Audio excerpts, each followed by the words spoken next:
میرے غیور نوجوان ساتھیوں،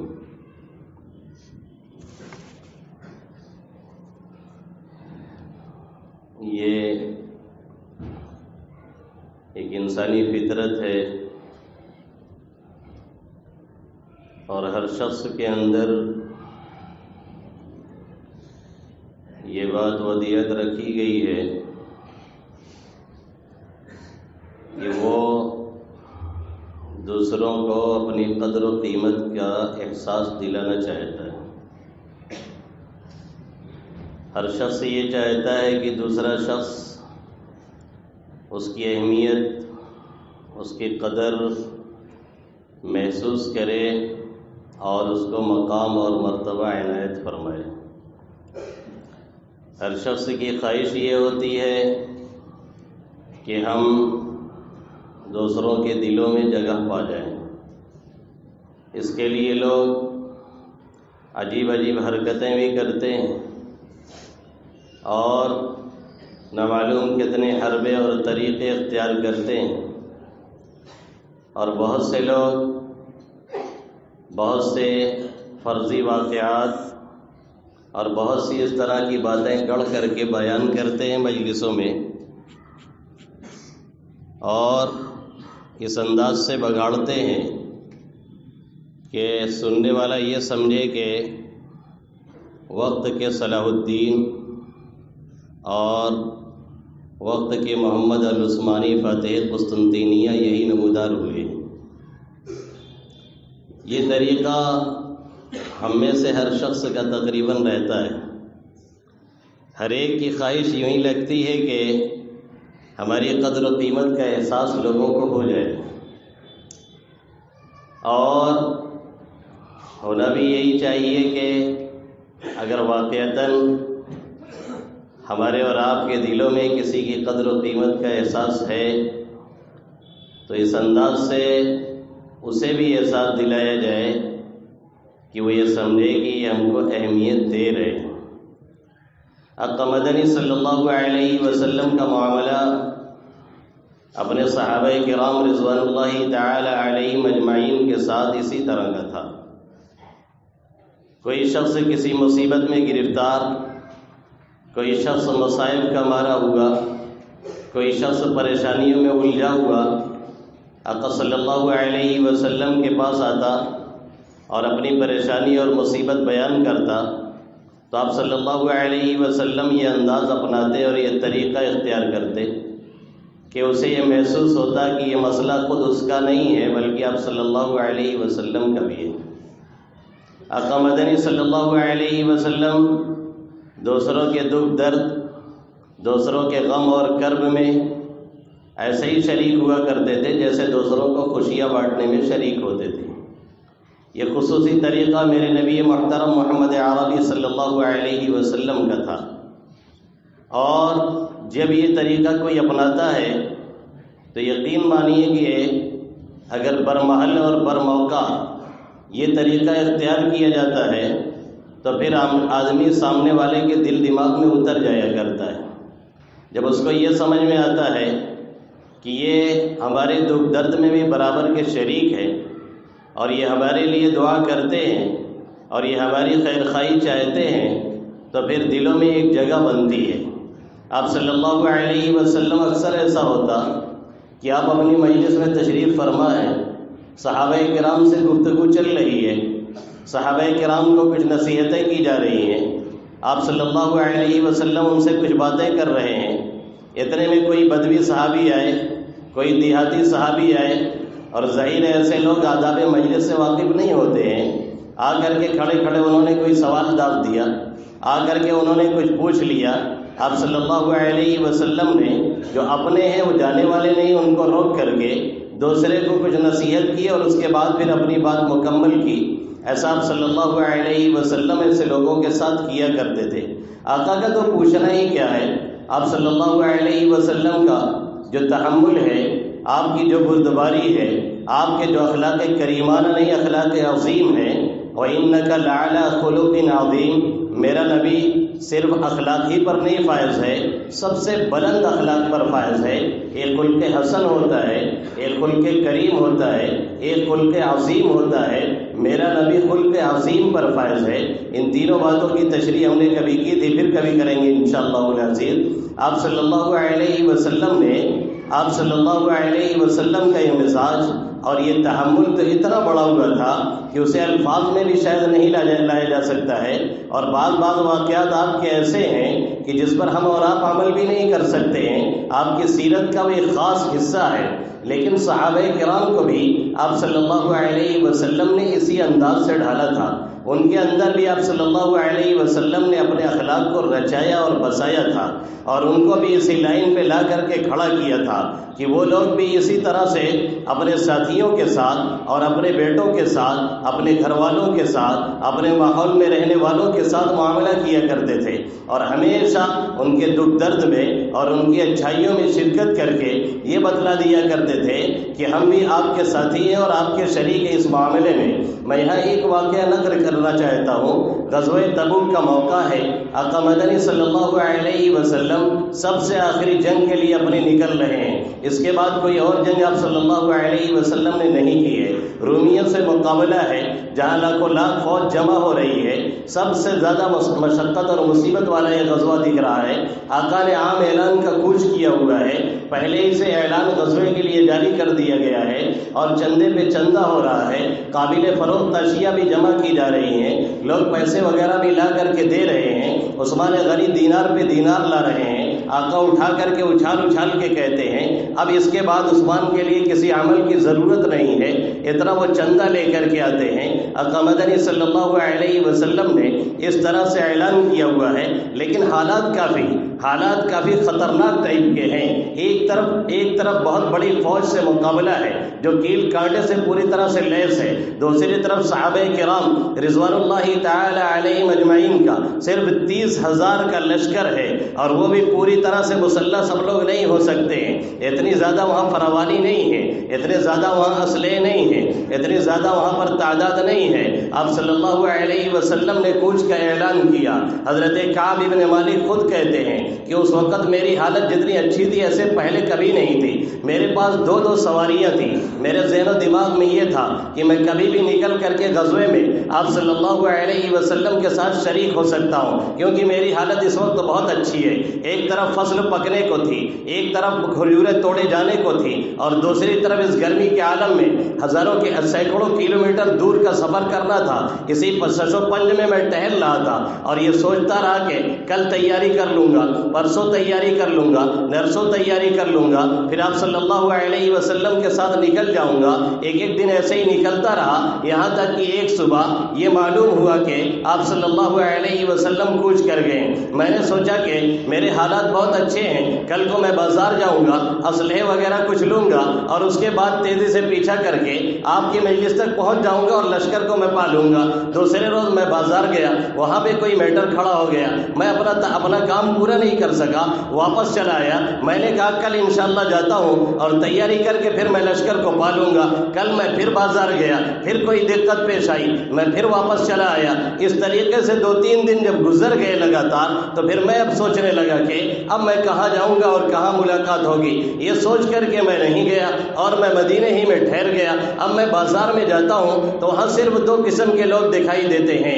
ایک تو منافق ہیں جن کو نفاق نے اپنی جکڑ میں رکھ رکھا ہے اور وہ منافقت کی چال چل رہے تھے، وہ آقا مدنی صلی اللہ علیہ وسلم کے صحیح معنوں میں حامی نہیں تھے، وہ آپ کے صحیح معنوں میں دشمن تھے۔ اوپر سے محبت ظاہر کرتے اور اندر عداوت کی آگ لیے ہوئے ٹہل رہے تھے۔ ایک وہ لوگ بازار میں نظر آتے، دوسرے وہ لوگ نظر آتے تھے جو بیچارے اپاہج تھے، جو بیچارے لنگڑے تھے، جو بیچارے لنگے تھے، جن کو اللہ رب العزت نے جہاد سے معذور قرار دیا ہوا تھا۔ میں دیکھتا تو مجھے اپنے آپ پر ملامت ہوتی، میں سوچتا کہ میں کیوں نہیں گیا، گیا اور اسی سوچ میں میرا ٹائم نکل گیا. یہی حالات رہے. آپ صلی اللہ علیہ وسلم تبوک کے مقام پر پہنچتے ہیں. آپ سرکردہ افراد پہ نگاہ ڈالتے ہیں. چنندہ لوگوں کی نگاہ اور خبرگیری کی جاتی ہے. ایک مرد صالح جو بیعت عقبہ میں حاضر تھا وہ نظر نہیں آتا ہے. کعب ابن مالک. آقا مدنی صلی اللہ علیہ وسلم پوچھتے ہیں فَفُعِلَ کعب ابن مالک, کعب ابن مالک کو کیا ہو گیا, وہ کہاں پہ رہ گئے ہیں؟ دوسرے صحابی بول اٹھتے ہیں یا رسول اللہ صلی اللہ علیہ وسلم, عمدہ لباس, بہترین چادریں اور بہترین حالات نے, فاخرانہ لباس نے اسے مستی میں ڈال دیا ہے. وہ مست ہو کر کے ایک نوجوان ہے, بہترین لباس پہن کے ٹہل رہا اور مٹک رہا ہے. حضرت معاذ بن جبل نے فرمایا اے اللہ کے رسول صلی اللہ علیہ وسلم, انہوں نے غلط کہا ہے, ہم ان کے بارے میں بہتر بات کے علاوہ کچھ نہیں جانتے, وہ ٹھیک آدمی ہے. بات آئی گئی, ختم ہو گئی. غزوہ تبوک کے اختتام کو پہنچا.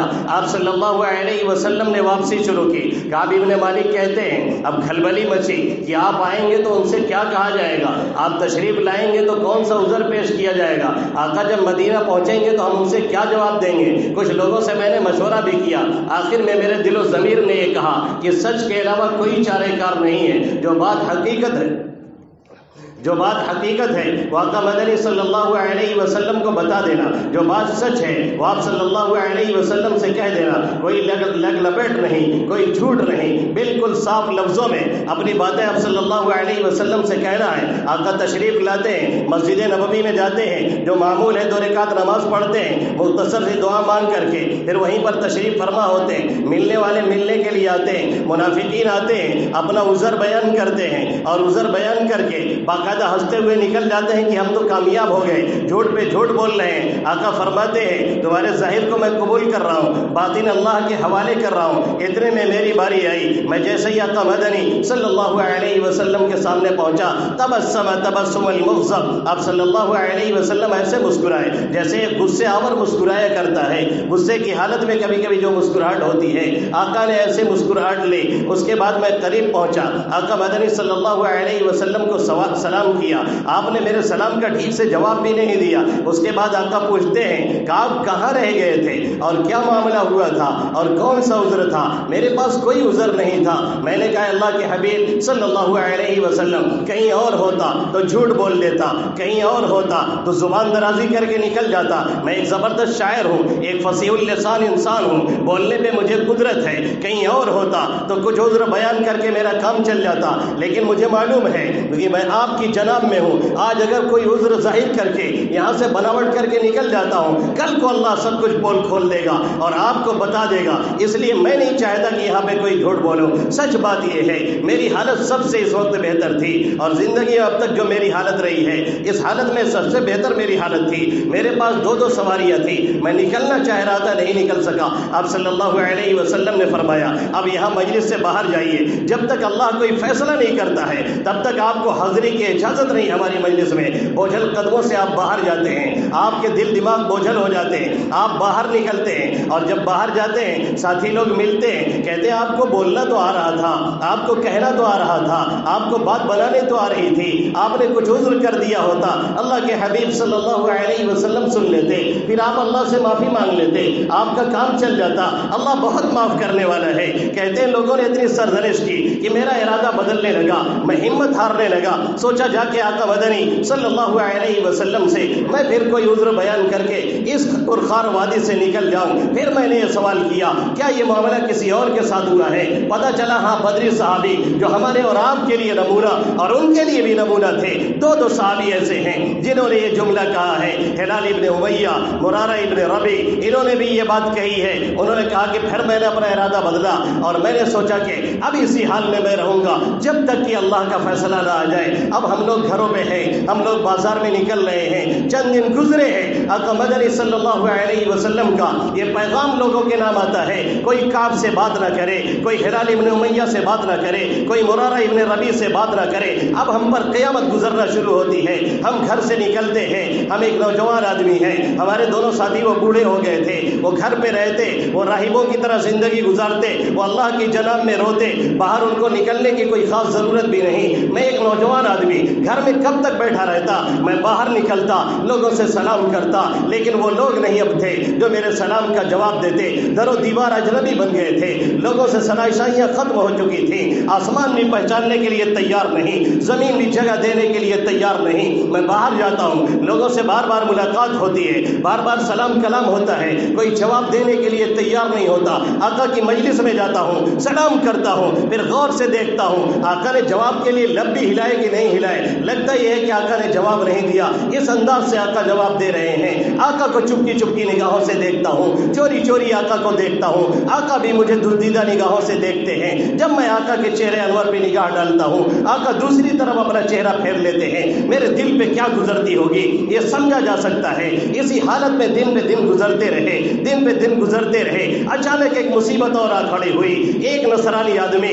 بازار میں صدا لگا رہا تھا، کعب ابن مالک کہاں ہے؟ کعب ابن مالک کون ہے؟ لوگوں نے اشارہ کیا وہ بازار میں نوجوان ٹہل رہا ہے۔ وہ شخص میرے پاس آیا، آ کر کے اس نے یہ کہا یہ غسان کے بادشاہ کا خط ہے، اس نے آپ کو دیا ہے۔ میں نے خط نکالا، خط نکال کر کے جو پڑھا میرے پیروں سے زمین کھسک گئی۔ میں نے کہا انا للہ و انا الیہ راجعون۔ اس میں لکھا ہوا تھا وہاں کی زمین تمہارے اوپر تنگ ہو رہی ہے، تمہارا ساتھی محمد صلی اللہ علیہ وسلم اب تمہیں جگہ نہیں دے رہا ہے، اس لیے یہاں چلے آؤ، ہم تمہیں پورے اعزاز سے رکھیں گے۔ تم ایک بڑے آدمی ہو، تم ایک معزز آدمی ہو، کہاں ذلت کی زندگی گزار رہے ہو؟ کہتے ہیں خط پڑھ کے میں نے کہا یہ بھی ایک آزمائش ہے۔ میں نے خط کو پھاڑا، لے جا کر کے تنور میں ڈال کر کے اسے جلایا، اور میں یہ سوچنے لگا کہ اب میری حالت یہ ہے ہو گئی ہے کہ شاید غسان بھی میرے اندر امید کر رہا ہے۔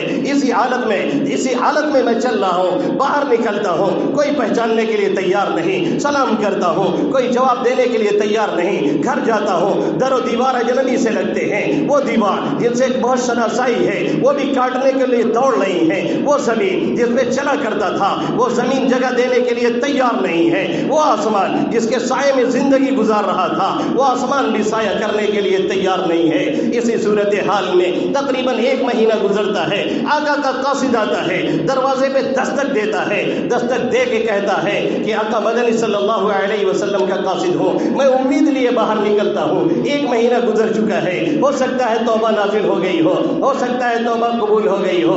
قاصد کہتا ہے آقا مدنی صلی اللہ علیہ وسلم نے فرمایا ہے آپ لوگ اپنی بیویوں سے بھی اب الگ ہو جائیے، بیوی کو بھی ساتھ میں اب رکھنا نہیں۔ میں نے کہا کیا طلاق دے دو؟ اس نے کہا طلاق نہیں دینا ہے، لیکن آپ مل نہیں سکتے ہیں، آپ قریب نہیں جا سکتے ہیں۔ میں فوراً اندر گیا، اپنی بیوی سے کہا الحقی باہلک، اپنے مائکے چلی جا، اب یہاں رہنے کی اجازت نہیں ہے، اب میں تنہا گھر میں پڑا ہوں، در و دیوار مجھے کاٹ رہے ہیں۔ ہلال ابن امیہ بوڑھے شخص ہیں، ان کی اہلیہ آقا کے پاس جاتی ہیں اور جا کر کے کہتی ہیں اے اللہ کے حبیب صلی اللہ علیہ وسلم وہ ایک بوڑھے آدمی ہیں، اگر میں گھر میں رہ کے ان کی خدمت کروں کیا کوئی حرج کی بات ہے؟ آقا نے فرمایا کوئی حرج نہیں، لیکن وہ قریب نہ آنے پائے۔ فرماتی وہ قریب کہاں سے آئیں گے، وہ تو ایک بوڑھے میاں ہیں، دوسرے حالات نے ان کی قبر توڑ کے رکھی ہے، وہ قریب آنے کو کہاں سوچیں گے؟ آقا نے فرمایا تب تم خدمت کر سکتی ہو۔ اب حالت یہ ہے کہ گھر میں اہلیہ بھی نہیں ہے، باہر کوئی غمخوار نہیں ہے، گھر میں کوئی غم گسار نہیں ہے، در و دیوار ہر دم کاٹ رہے ہیں، مہینے سے زیادہ گزر چکا ہے،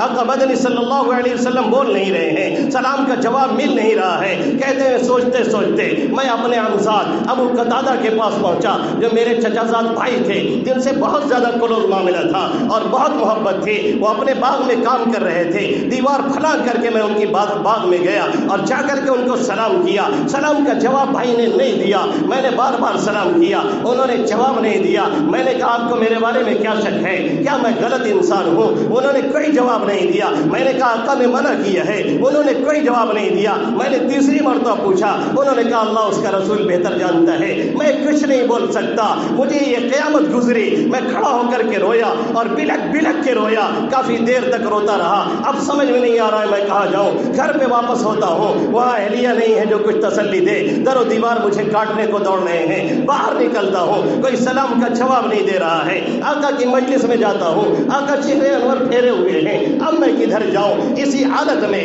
1-2 دن نہیں، اب 50 دن پورے ہونے کو ہیں، 50ویں رات ہے۔ آقا ام سلمہ رضی اللہ تعالی عنہ کے گھر میں ہے، وہی تیسرے پہر میں نازل ہوتی ہے، اللہ ان کی توبہ قبول کرتا ہے۔ آقا ام سلمہ کو بتاتے ہیں، وہ فرماتی ہے اعلان کر دیا جائے۔ آقا نے فرمایا ابھی اتنا ہنگامہ ہوگا کہ وہ بھی نہیں سو سکیں گے، کوئی نہیں سو سکے گا۔ فجر کی نماز آقا مدنی صلی اللہ علیہ وسلم اپنی مسجد میں ادا کرتے ہیں، نماز کے بعد اعلان کرتے ہیں ان لوگوں کی توبہ قبول ہوئی۔ ایک صحابی جبل سلا پہ کھڑے ہو کر کے وہاں سے ہنگامہ کرتے اور اعلان کرتے ہیں کہ آپ خوش ہو جاؤ، تمہاری توبہ قبول ہو چکی ہے۔ کہتے ہیں میں اپنی چھت پہ بیٹھا ہوا تھا، فجر کی نماز پڑھ کر کے ذکر کر رہا تھا، سمجھ میں نہیں آ رہا تھا اب کیا کروں، زمین اور آسمان تنگ ہو چکے تھے، خود اپنی جان مجھے تنگ محسوس ہو رہی تھی، نتیجہ یہ لگ رہا تھا کہ خودکشی کر لی جائے، اب مر جایا جائے، آقا جنازہ بھی نہیں پڑھیں گے تو پھر کیا ہوگا۔ اسی حالت میں، اسی سوچ وچار میں اپنے گھر کی چھت پہ میں بیٹھا ہوا تھا، اتنے میں ان کی آواز کانوں سے ٹکرائی، میں سمجھا کہ اب میری توبہ قبول ہوئی، میری خوشی کی انتہا نہ رہی، ان کی آواز میرے کانوں سے ٹکرائی، میں فوراً سجدے میں گر گیا، اللہ کا سجدہ شکر بجا لایا۔ اتنے میں ایک صحابی بھاگتے ہوئے آتے ہیں اور آ کر کے کہتے ہیں اللہ نے آپ کی توبہ قبول کر لی ہے۔ آقا مدنی صلی اللہ علیہ وسلم نے توبہ آپ کی قبول کر کے جو اللہ نے آیت اتاری ہے وہ مجمع کو سنا دیا ہے، لیکن اس سے پہلے جبل سلا سے جو آواز آئی تھی وہ میرے کانوں میں پڑ چکی تھی۔ جب وہ صحابی میرے پاس آئے، میں نے خوشی میں جو لباس پہنا ہوا تھا، اب میرے پاس کوئی سواری نہیں، اب میرے پاس کوئی لباس نہیں، اب میرے پاس وہ شان و شوکت نہیں، اب میرے پاس وہ ٹھاٹ باڑ نہیں، 50 دن کے حالات نے میری کمر توڑ کر کے رکھ دی تھی۔ میں نے اپنا وہ لباس اتارا، پرانا کپڑا ان کو ہدیہ دیا، خوشی میں کہ انہوں نے پہلے اعلان کیا تھا۔ اس کے بعد بوجھل قدموں سے میں اپنے گھر سے باہر نکلا، دھیرے دھیرے آہستہ آہستہ آگے بڑھ رہا ہوں۔ جو کوئی ملتا ہے گلے لگاتا ہے، ہر کوئی مبارکباد دیتا ہے، ہر کوئی خوش آمدید کہتا ہے۔ آقا کے مجلس میں پہنچتا ہوں، آقا مدنی صلی اللہ علیہ وسلم کے ساتھ صحابہ کرام بیٹھے ہوئے ہیں، کوئی اٹھنے کی جرت نہیں کر رہا ہے۔ طلحہ ابن عبید اللہ کھڑے ہوتے ہیں، اٹھ کے گلے لگاتے ہیں، گلے لگا کر کے مبارکباد پیش کرتے ہیں، توبہ قبول کرنے کی خوشخبری سناتے ہیں۔ میں طلحہ کو کبھی نہیں بھول سکتا، ایسے حالات میں اٹھ کر کے انہوں نے مجھے اپنے سے گلے لگایا، جب کوئی سننے کے لیے تیار نہیں، جب کوئی سلام کا جواب دینے کے لیے تیار نہیں، جب کوئی سلام کرنے کے لیے روادار نہیں، جب میرا چچا زاد بھائی بھی جس کو منع کر دیا گیا تھا اللہ اور اس کے رسول کی طرف سے بات کرنے کے لیے تیار نہیں تھا، ایسے حالات میں طلحہ ابن عبید اللہ نے اٹھ کر کے مجھے گلے لگایا۔ آقا مدنی صلی اللہ علیہ وسلم نے مجھے دیکھ کے مسکرانا شروع کیا۔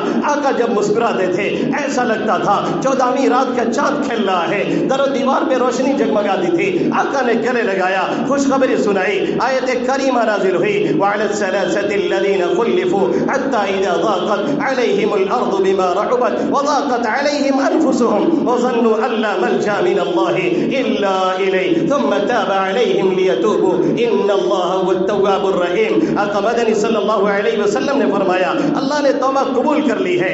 اللہ کہہ رہا ہے 3 لوگوں پہ اللہ نے توجہ فرمائی جن کا معاملہ ملتوی کر دیا گیا تھا، جن کو اسی حالت پہ چھوڑ دیا گیا تھا۔ وعلى الثلاثة الذين خلفوا حتى إذا ضاقت عليهم الأرض بما رحبت، یہاں تک کہ جب زمین اپنی کشادگی کے باوجود ان پر تنگ ہو گئی، وضاقت عليهم أنفسهم، ان کی جانیں ان پر تنگ ہو گئیں، آسمان کا کوئی سہارا نہیں، زمین میں کوئی پناہ نہیں، گھر پہ کوئی اہلیہ نہیں، باہر کوئی رفیق و ہمدرد نہیں، آقا کا دربار ہے لیکن سلام کا جواب نہیں، کیا دل پہ گزرتی ہوگی وہی سمجھ سکتے ہیں جو اس وقت بیان کر رہے ہیں۔ کہتے اللہ کے حبیب صلی اللہ علیہ وسلم نے یہ خوشخبری سنائی، اب حالات گزر چکے ہیں، حضرت کعب ابن مالک بوڑھے ہو چکے ہیں، جوانی کے وقت یہ حادثہ پیش آیا ہے، بڑھاپے میں اسے بیان کر رہے ہیں، آنکھیں جا چکی ہیں، اعضاء جواب دے چکے ہیں، لیکن اس حالت میں بیان کرتے ہوئے وہ طلحہ ابن عبید اللہ کا تذکرہ بار بار کرتے ہیں کہ مجلس میں سے کوئی نہیں اٹھا تھا، صرف طلحہ ابن عبید اللہ اٹھ کر کے انہوں نے مجھے گلے لگایا تھا۔ کیوں اس کو یاد کیا جا رہا ہے، کیوں بار بار ان کا تذکرہ کیا جا رہا ہے؟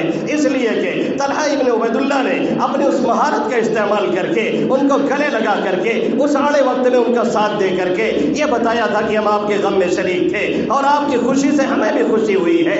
اس کی وجہ سے طلحہ ابن عبید اللہ حضرت کعب ابن مالک کے دل دماغ میں اتر گئے تھے، بڑھاپے کی حالت میں وہ جوانی کا قصہ سنا رہے ہیں، پھر بھی طلحہ ابن عبید اللہ کا تذکرہ کر رہے ہیں۔ ایک تو یہ بات معلوم ہوئی، دوسرے یہ معلوم ہوئی کہ وہ صحابی تھے، پانی نہیں طوفان سر سے گزر گیا لیکن جھوٹ بولنے کے لیے تیار نہیں ہوئے، اپنے ایمان کا سودا نہیں کیا، شاہ غسان نے بلایا، کسی الو پلو نے نہیں، کسی پردھان نے نہیں، کسی ایم پی اور ایم ایل اے نے نہیں جو ایک چائے پہ بک جایا کرتا ہے، اس نے دعوت نہیں دی تھی، شاہ غسان نے بلایا تھا، لیکن جانے کے لیے تیار نہیں ہوئے، اپنے ایمان کا سودا نہیں کیا۔ آج حالت یہ ہے کہ ہم اور آپ بار بار اپنے ایمان کا سودا کرتے ہیں، شکل و صورت کو غیروں جیسی بنا کر کے، صرف بناتے ہی نہیں، باقاعدہ فیس بک اور واٹس ایپ پہ ایسی شکلوں کو شیئر کیا جاتا ہے۔ کیا تاثر دینے کی کوشش کی جا رہی ہے کہ ہم ایمان سے ہاتھ دھو بیٹھے ہیں، آخر کیا بتانے کی کوشش کی جا رہی ہے؟ طلحہ ابن عبید اللہ کے اس واقعے میں، حضرت کعب ابن مالک کے اس واقعے میں ایک نہیں ہمارے لیے نہ معلوم کتنے اسباق موجود ہیں۔ یہ سبق صرف اس لیے انہوں نے سنایا کہ طلحہ ابن عبید اللہ نے اٹھ کر کے میرا استقبال کیا تھا۔ یہی وہ مہارت ہے جب انسان استعمال کرتا ہے تو لوگوں کے دلوں میں اس کی جگہ بنتی ہے۔ ایک شخص کا امتحان قریب ہے، جیسے ہمارے بچوں کا ہے، اگر میں ان سے ملوں، میں ان سے کہوں آپ کا رزلٹ اللہ کرے اچھا آئے، آپ کا چہتا احمد شبیب آپ کے لیے دعا گو ہے، آپ بہتر نمبرات سے پاس ہوں، اور جو بھی رزلٹ آئے آپ مجھے بتائیے، کیا اس طالب علم کے دل و دماغ میں میرے لیے جگہ نہیں ہوگی؟ یقیناً ہوگی۔ آپ کا بیٹا بیمار ہے، اسپتال میں لے کے آپ پڑے ہوئے ہیں، پریشانی کے عالم میں ہیں، آپ کے والد بیمار ہیں، اللہ نہ کرے پریشانی کے عالم میں آپ اسپتال میں پڑے ہوئے ہیں، آپ کی والدہ محترمہ بیمار ہیں، اللہ نہ کرے پریشانی کے عالم میں لے کے ہم ان کو اسپتال میں پڑے ہیں، ایک ساتھی کا فون آتا ہے، وہ کہتا ہے میں آپ کے لیے دعا کر رہا ہوں، اللہ آسانی کا معاملہ کرے، آپ کی والدہ کو شفا عطا فرمائے، جلد از جلد وہ صحت یاب ہو جائے، اور کوئی ضرورت ہوگی آپ فوراً بتائیے گا، کیا اس کے دل و دماغ میں، کیا وہ آپ کے دل و دماغ میں اترے گا نہیں؟ کیا اس کے لیے محبت آپ کی جوش نہیں مارے گی؟ ایک بیوقوف شخص کھڑا ہوتا ہے، آپ کو فون کرتا ہے، کہتا ہے مجھے پتا ہے آپ کے والد بیمار ہیں، مجھے پتا ہے آپ کی والدہ بیمار ہیں، مجھے پتا ہے وہ ایڈمٹ ہیں، مجھے پتا ہے وہ ہاسپٹل میں ہے، مجھے پتا ہے وہ جانکنی کے عالم میں ہے، لیکن میں پکنک منانے جا رہا ہوں، میں سمندر پہ ٹہلنے جا رہا ہوں، آؤ چلو ہم لوگ ٹہل کر کے آتے ہیں۔ ارے بیماری تو لگی رہتی ہے، آپ کے والد کو کوئی اور دیکھ لے گا، بل تو آپ پے کر رہے ہیں نا، یقیناً آپ اس سے دشمنی مول لیں گے اور کہیں گے اس شخص نے ہماری پریشانی کو پریشانی نہیں سمجھا ہے، اس شخص نے ہمارے درد کو درد نہیں سمجھا ہے، اس کے اندر احساس اور مروت نہیں ہے، اس سے نہ صرف دوری ہوگی بلکہ دشمنیاں پیدا ہوں گی۔ اس موقع کا لحاظ کرنا چاہیے اور اس سے فائدہ اٹھانا چاہیے۔ آقا مدنی صلی اللہ علیہ وسلم کا مزاج یہی تھا کہ آقا سے کوئی ملتا اور مصافحہ کرتا، جب تک ہاتھ نہ چھوڑتا تب تک آقا ہاتھ نہیں چھوڑتے۔